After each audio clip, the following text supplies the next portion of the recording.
Welcome to our channel. Today we how to transfer commissions using AdSense alternative affiliate strategy, complete guide step by step clearly. Begin by understanding what an AdSense alternative affiliate strategy is. This involves using affiliate marketing to earn commissions without relying on AdSense for revenue. Next, research various affiliate programs that fit your niche.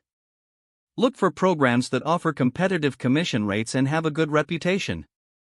Sign up for the affiliate programs you've selected. Once you are accepted, familiarize yourself with the terms and conditions of each program. Choose products or services that resonate with your audience. Create content that highlights these products effectively. This can be done through blog posts, videos, or social media posts. Incorporate your affiliate links naturally within the content. Make sure to disclose your affiliate relationships to maintain transparency.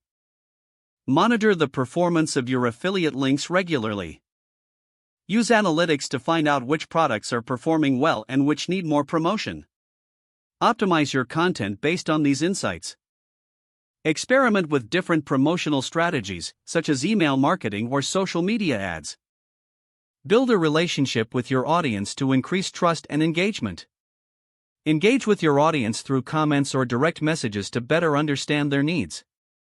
Adjust your affiliate strategy based on feedback and performance data. This continuous improvement will help maximize your commissions over time.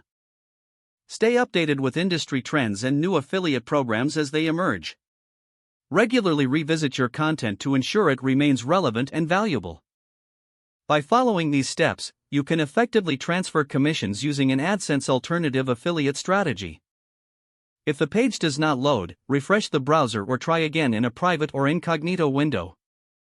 Make sure you are using the correct email address, then retype it carefully to avoid small typos.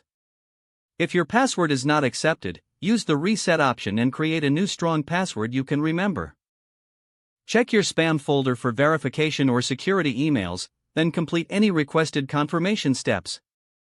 Enable two-factor authentication if available to improve account security and reduce unauthorized access risk. After signing in, review your profile details so your contact information and settings are accurate and current. Don't forget to like this video and subscribe to our channel for more step-by-step tech guides.